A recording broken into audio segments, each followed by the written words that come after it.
Hello, everyone.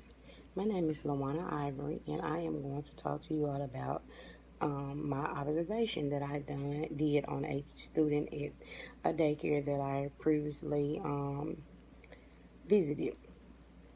The child that I chose to do my observation on was an African American 3-year old male student. The observation took place during center time, gross motor play, and meal time. The student is in an environment inclusive for learning. The environment is warm, loving, and inviting.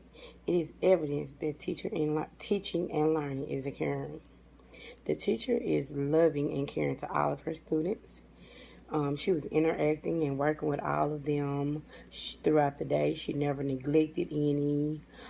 She always encouraged the students to participate in all of the activities throughout the day, whether it was doing circle time, whether it was doing small groups, whole groups, gross motor play. She always encouraged the students to participate. After observing the students in his class, I learned that the teacher, she cared about all of her students. She was adamant about all of her students learning. Like I said earlier, it was evidence the teaching and the learning was occurring. The teacher, she did a small group activity, which was a teacher-directed group in a smaller setting, as well as in a whole. She did a whole group also. During her small group, the teacher, she talked to the students about shapes. They talked about colors. They talked about upper and lowercase letters. They clapped words out into syllables. And in her whole group, they just basically retold everything that they had previously worked on the following day. My observation, it lasted 1 hour. And the student that I was observing, he was engaged in some of the activities that the class was doing, but not all of them. He seemed like he just wanted to be off to himself.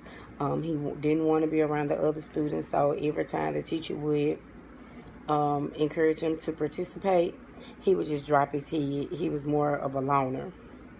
The teacher, she did encourage him to participate with the students doing gross motor play, as well in the other learning centers, and he often played with the boys, neglecting the girls. When I arrived, the students, they were eating breakfast. The student that I was observing, he was sitting next to the teacher, and the teacher was talking to him about what he was eating, on his plate for breakfast. The teacher asked him to name some of the items on his plate. Of course, he didn't. I don't know if he felt uncomfortable because I was in there, but he would often talk to the teacher when he felt like I wasn't watching him. The teacher, she engaged the student into conversation, and he would just speak softly, to where couldn't nobody hear him,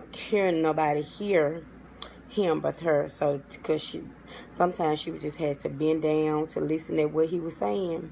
So, after she did that, she started engaging in conversation with the other students, thinking that maybe that he would engage also. But he didn't. So what she did was she brought in real live props because they were eating that morning. They were eating orange slices, muffins, and they were eating cereal, muffin, milk, and the oranges. So what she did was she went to her dramatic play area and she got her plastic fruit that she had, and she talked to the students about the orange, the shape of the orange, the color of the orange. She talked about how we get oranges. She asked students the questions like, where do oranges come from?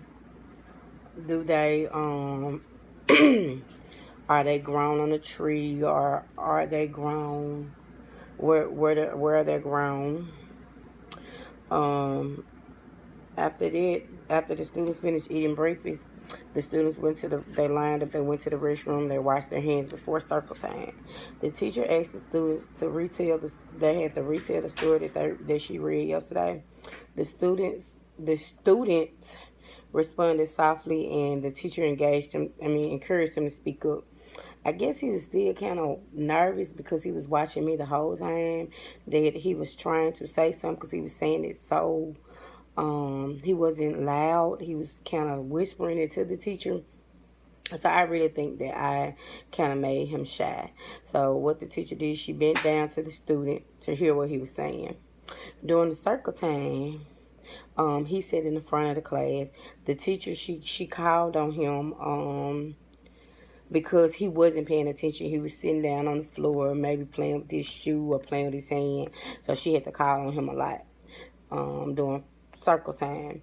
During free play, the learning centers, she gave every student had a choice of what center that they wanted to go to. And of course, he wanted to go to the blocks. He had two other students in the blocks with him.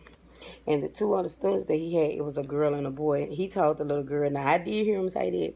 He told the little girl that she couldn't be in that center because blocks was not for girls, it was for boys, that she needed to go to the kitchen area. But he did tell the teacher that he wanted to be a neighborhood, and the teacher, she asked him questions like, what was a neighborhood, why did he want to build a neighborhood, who's in our neighborhood, and surprisingly he answered all those questions, but he still was kind of quiet. But I can tell that he was kind of getting used to me being in the room, maybe because he was finally doing something that he wanted to do. So he also went to the block area. I mean, I'm sorry. He also went to the art area, and in the art area, he painted a picture of his family. The teacher talked to him. She asked him who was all in this picture, and he told the teacher it was just him, his mom, his dad. So when I looked at that picture, I kind of knew that he was an only child, and maybe he was used to being by himself. So maybe that's the reason why he was acting the way he was acting, not want to participate or not want to engage with the other children. The teacher, she tried to encourage him to go to the dramatic play area, but he refused to go because he kept saying that that area is just for girls. So he did not go to the dramatic play area at all, but he did go to the writing area. And when he went to the writing area, he wrote the letters S, M, and L. And I think that he chose to go to those areas because they were isolated areas and he could be alone in those areas or maybe with another child. I don't think that he just really liked the whole group setting. Doing gross motor play, when they first went outside, he stood alone to himself on the playground alone to himself.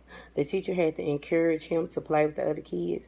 So one of the little boys that came over to him and started throwing the ball to him. So he started engaging in play with that child. So he started kicking the ball. They started throwing the ball. And the teacher, she joined in. She talked to them about the shape of the ball. Could the ball bounce? Was the ball flat? She started engaging herself in the conversation with them as well. The two types of play that I observed that I think they were non-social play and gender play. And as stated in the book, children learn to identify themselves as other genders. That's why I said that it was gender play, because he didn't want to play with girls. He just wanted to play with boys, because I just felt like maybe he knew his gender. So that's why he did not want to play with the boys. And also while observing the student, it was clear that now he understands the difference between a boy and a girl. He often referred to the block area as an area that only boys could be in. He felt as if boys could only play with the blocks and build things. He also felt that girls could only play in the kitchen. And with the non-social play, it said this non-social play is solitary activity in the presence of peers. The students showed this characteristic during gross motor play. While the other students were engaging themselves in play, he isolated himself. When they first came outside, he stood there looking into space. The teacher had to encourage the student to participate with his peers. And what I've learned that all students are different and that students learn from each other. I also learned the importance of play as it relates to child's development. I understand now how serious non-social play is. And that was my observation. Thank you.